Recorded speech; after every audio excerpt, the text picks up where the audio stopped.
আসসালামু আলাইকুম বন্ধুরা, আজকের নিউজ দেখাই আপনাদেরকে। 1 ঘন্টার ব্যবধানে 3টি রকেট ছুড়ল ইয়েমেনের হুতি বিদ্রোহীরা। দেখতে পাচ্ছেন? দাঁড়ান, এই যে একটা, এটা 1 ঘন্টা আগে, এর আগে একটা চলে গেছে, এটা সেকেন্ডটা।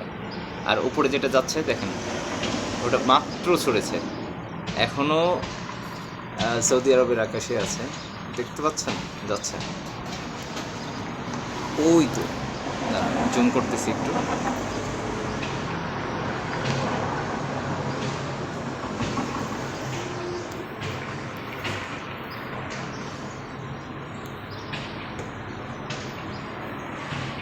মোবাইলের ক্যামেরা তো বোঝা যাচ্ছে না, মাত্র যাচ্ছে। দেখতে পাচ্ছেন? ইসরায়েলের উদ্দেশ্যে ছড়েছে।